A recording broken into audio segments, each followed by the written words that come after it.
मेरुदंड श्री अमित भैया अत्यंत इस संगठन के ऊर्जावान, जुझारू और सक्षम जिलाध्यक्ष श्री श्रवण अग्रहरी जी, आदरणीय विनीत भैया और आप सभी वरिष्ठगण, आप सबके सामने मैं बहुत कनिष्ठ हूँ और जैसे कुछ मैं क्या कर सकता हूँ, दो शब्द कहने के लिए कहा गया है तो व्यापारी दिवस के अवसर पर मैं कुछ बात ये रखना चाहता हूँ कि जहाँ व्यापारी की बात आती है वहाँ भामा शाह का स्मरण सहसा हमें हुआ है। भामा शाह जिन्होंने महाराणा प्रताप को अपना गोपनीय सहयोग दिया जब राणा इस देश की रक्षा के लिए घास की रोटी खा रहे थे,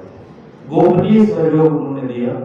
और उसका मतलब कहीं चर्चा न किया जाए ऐसा आग्रह उन्होंने किया। इसी प्रकार भाई जी श्री हनुमान प्रसाद पोद्दार,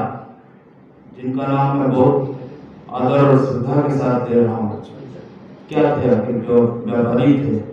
आज समाज उनके ऊपर टिका हुआ है। आदरणीय श्री जयदयाल गोयनका जी, जिनके ऊपर ही इन लोगों के कल्याण और अन्य गीता प्रेस और भी अनेक ऐसी गतिविधियां हैं जो हमारा समाज कभी भूल नहीं सकता है। और मूल रूप में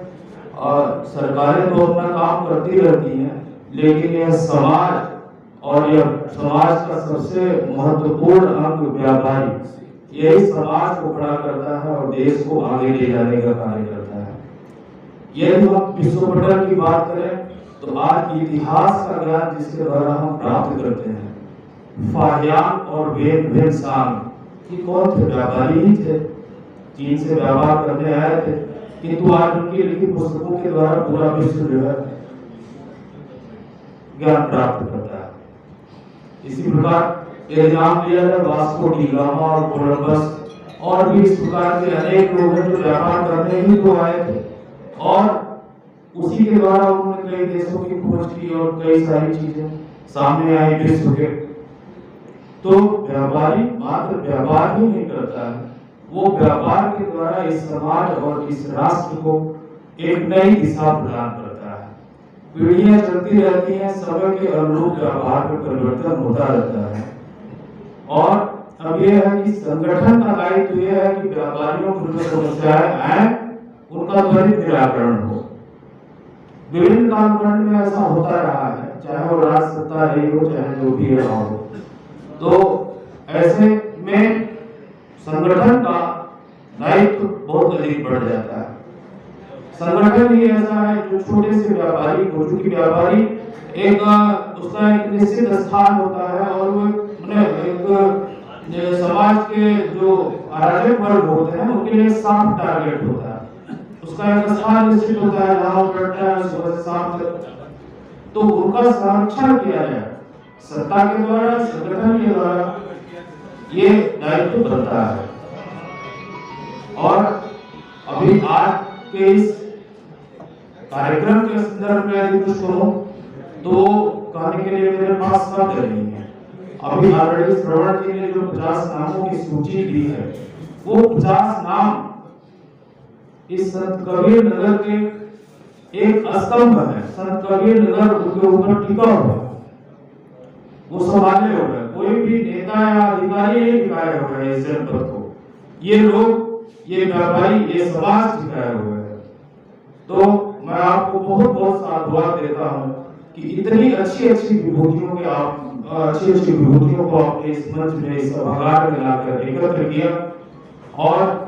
उसमें मैं तो एक बहुत छोटा सा चिकित्सक मेरे कार्य को भी आपने नोटिस किया, इसके लिए मैं आपको बहुत बहुत साधुवाद देता हूँ। और अंत में मैं यही कहता हूँ कि इस प्रकार का सम्मान और इस प्रकार का इस तरह से ये जैसे अभी हमारी पर्वतारोही रजनी साव जी है यहाँ पर, ये अभी मैं सोशल मीडिया पर और पेपर रात के द्वारा आपका मैंने दबाव देखा था और आपको देखा और आपका नाम आपने ले आया। तो इस प्रकार से हर वर्ग का चिंतन आपने किया है,